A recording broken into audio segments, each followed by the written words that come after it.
Zachary Clayman in the red machine that you see towards the top of the screen. Toby Sowery in that yellow is just to his left. Field looks good. They await the green flag. An off-season of waiting is about to go into the history books, and a new season of racing is about to begin. Green flag flies, and we are racing on the streets of St. Petersburg. It is Zachary Clayman. Sowery's going to try to take a look to the inside, but boy, that's an awfully clean start for Zachary Clayman here into turn number 1. And that was a great idea there for Toby Sowery to go to the outside once he realized that he had Oliver Askew in the white car cleared. So Toby Sowery got that, and look at the run now in the yellow car he's got right behind Zachary Clayman. Almost looked like coming off of that turn there that perhaps Sowery had just a little more speed, trying to take a look, but Clayman a nice job of holding him off. And I think that was, again, very smart because he set that up in turn 1, and because of it, got a really good run. And Zachary Clayman now under some severe pressure, and Clayman gets a bit loose. He's got to be careful here, because Toby Sowery's done a lot of racing in the wet, and the opening lap is almost a bit like driving on the wet. It's super slippery. The tire's still coming up to temp and can be very difficult to manage. Oliver Askew running in that third position wants to let that battle stay within his view, but take you through the mindset as your Oliver Askew. Are you thinking to yourself, I've got to push here to stay up with the leaders, or do you kind of let them do their slugging and then let things kind of come to you a little bit? Well, typically you have to almost approach it a bit like interval training, in that you go for a hard push for a few laps, as Toby Sowery is now showing himself in the mirrors of Zachary Clayman. You have to kind of push a little bit in intervals. So you go for a couple of laps, you see what the car will give you, then you set back for a little bit to save those Cooper tires, and then you go for another push, and you just kind of keep doing that until you eventually, hopefully, pressure the person ahead of you into a mistake. But at the moment, Toby Sowery and Zachary Clayman pulling away here from Oliver Askew. And now he's being challenged here by Robert McGuinness, and is he going to go around the outside? He is!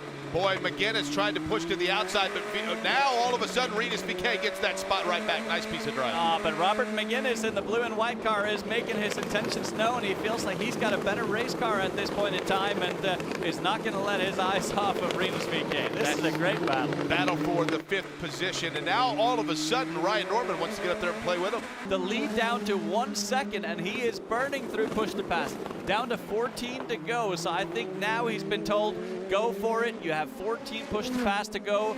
Now is your time to be aggressive. Now the question is, how many push to pass for the leader, Zachary Clayman, because Anders at some point, you see him get a little bit loose there, but he might need some as well just to try to hold off Toby Sowery, who has shaved it down now to nearly just a 1 second advantage for Clayman. And let's see here with Toby Sowery, and he's probably going to pop here in the mirror just to show himself. No, doesn't do it this time, but he's clearly got the pace advantage here. So the question is, how can he set up here Zachary Clayman? He's got another good run here, coming off of turn 3 here. Will probably be another push to pass there. So he's now within 7/10 of Zachary. This could heat up with 2 laps to go. He has shaved the lead nearly in half, has Toby Sowery, and Zachary Clayman trying to work his way around, but boy, he has to know that rookie is right on his heels, Anders. And now coming onto the back straight out of turn 9, another opportunity. Let's see, does he go for it? Yes, he does. There's another push to pass. Toby Sowery's just got to keep hitting the button. He can basically push him for the entirety of the next 2 laps. As they work their way around now, and again, Sowery trying to know when to use that button, and Zachary Clayman trying to hold him off. That lead is down to nearly just a half a second now. And now is the crucial time. Coming off turn 14, how much traction do you have? I think he's going to be a little too far back. He is hard on the push to pass, but it could be too little, too late here for Toby Sowery. He's showing himself, but not close enough. The white flag is out, just under 1.8 miles left here for Zachary Clayman. And Zachary now again going to be on the push to pass coming out of turn 3. He's got to be really deep on the brakes into turn 4 to catch up to Zachary Clayman, but more than likely his final overtaking opportunity is going to come in turn 10. So he's got to have to set up here through the infield. This is through turn 5, 6, 7, and now coming up to 8, 9, and he needs to get a super run coming off turn 9 just here to stand a chance. Don't know whether or not Sowery's going to have enough, but boy, this is an impressive run for this young man. This is fantastic stuff here, and he's in the draft. 7 push to pass remaining, no problem there. Can't get it done. He is looking every inch, though, is he not, Anders? He's trying to find the area to do it. Yeah, he is, and at this point, the only thing he can hope for is from a mistake from Zachary Clayman in the final corner. Zachary Clayman comes around, the Canadian, the native of Montreal. He had said that He thought he might be in the NTT IndyCar Series. The funding wasn't there, but it appears as though the win is going to be. Checkered flag is out. Zachary Clayman wins round number 1 of the 2019 Indy Lights presented by Cooper Tires, winning here on the streets of St. Petersburg. How about that? Zachary Clayman about to get out of the car. Katie Hargett, it's an excited victory lane. And Zachary Clayman DeMello leads from green flag to checkered flag in the very first race of the Indy Lights season here at the Firestone Grand Prix of St. Petersburg. The crowd cheering for him in that big win. Zach, we're used to seeing pretty aggressive moves from you, but this seemed like a very calm race for you. Yeah, at the beginning I got away, and I thought I'd be able to maintain the gap, but I didn't. So at the end I was getting a little bit nervous, and we managed to hold on enough for him not to catch us. So. You kind of led right to my next question, because at the end there we saw a few slides, a few mistakes. Was that due to the tires or getting a little nervous that Toby was catching you? A bit of both. I mean, the Cooper tires are great throughout the race. I pushed really hard early on to break the push-to-pass barrier, and then at the end we just dropped off a bit of me, a bit of car, a bit of tire, but all that matters is we won today, and we'll make some improvements for tomorrow.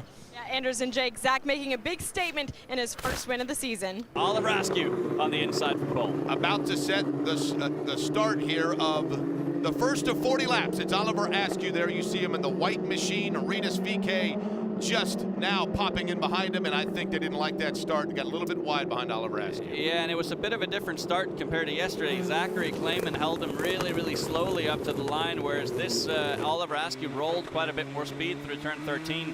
Field wasn't completely in order, so they decided to throw out the yellow flag, and a big wiggle in the middle of the field as well. I couldn't quite make out what car that was, but Ryan Norman in the gray and red car, so good save for him. Have you guys had that before? What's the mindset when you think you're getting ready to go green Pato, and then all of a sudden, whoa, hang on.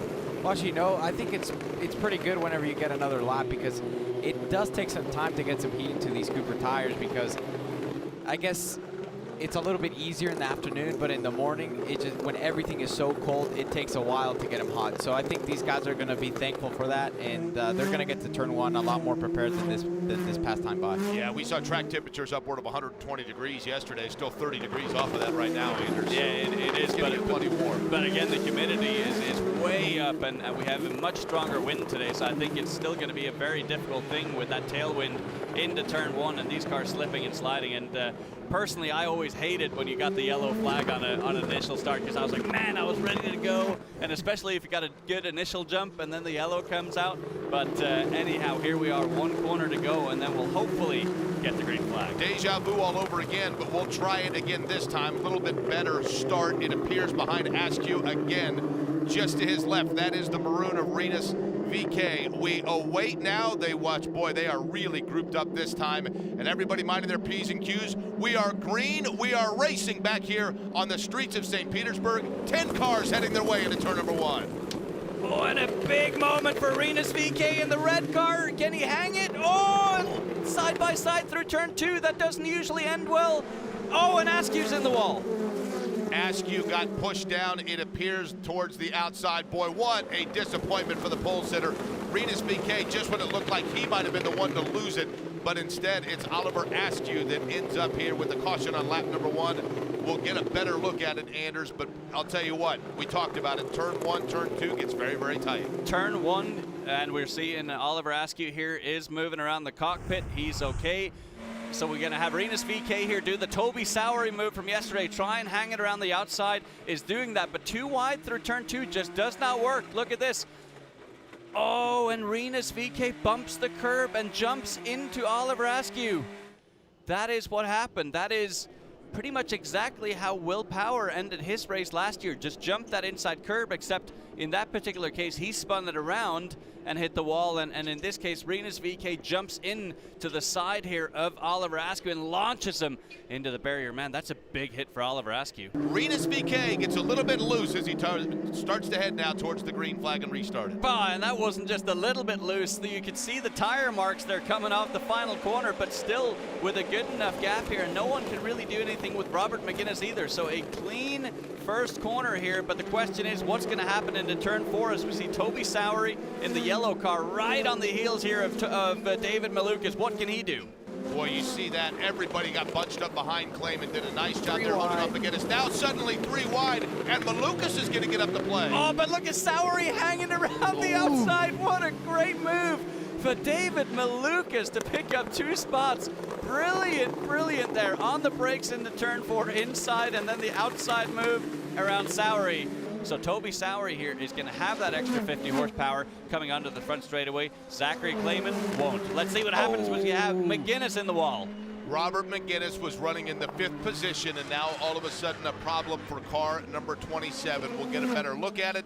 But then the other thing this does, you had talked about the fact that Clayman could not use that push to pass. It's going to bunch everybody up here, but let's take a look and see if we can find out what happened. Oh boy, caution comes out, and this is a huge blow, not only for Robert McGinnis, who's in the wall, but Rinus VK, who had a 7-second lead across the line last time by. He won't like that because Sowery is charging, man.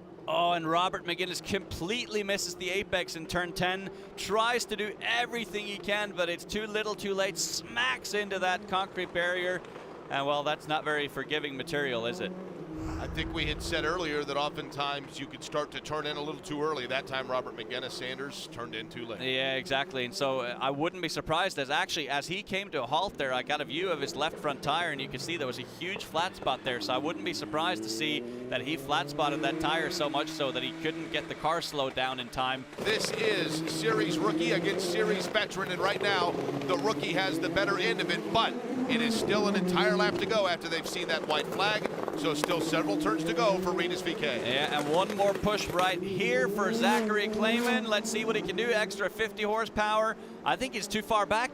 Now Rinus VK, all he needs to do is hit his marks here into turn 10 and then again in turn 13, and he should be good. Boy, Rinus VK really looks good coming off those corners, Anders. Going through those corners, it seems Clayman just is not able to close in that gap. No, he's not. One corner to go here for Rinus VK, and nothing that Zachary Clayman can do. Zachary Clayman is going to see the flag that he saw yesterday, but this time he's going to see that checkered flag with a car in front of him, and it waves for Rinus VK, who wins race number 2 here in St. Petersburg, Florida.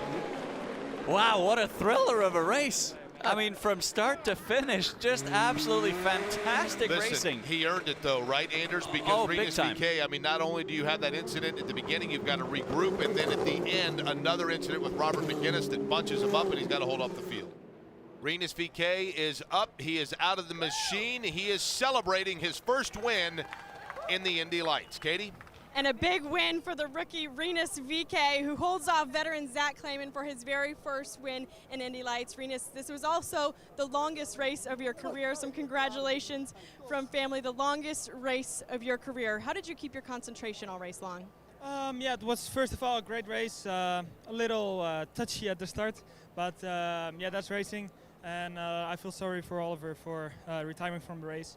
But yeah, the rest of the race was great. Yeah, the car was great, and just everything was right, and unfortunately the safety car came out with a few laps to go, but it all ended well, and yeah, I'm super happy for my first Indy Lights win. You had a 3-second lead when that yellow came out, so I'm sure that's something you weren't expecting. What were your thoughts when you saw Zach Clayman in your mirrors? I knew it was going to be tough. He's a very experienced driver. He drove IndyCar last year here, and he was quite successful too. So yeah, I saw him in my mirrors, but I thought just do my own thing and do what I did before, and it all worked out. A veteran wins race 1, a rookie wins race 2. We're all set for a great season.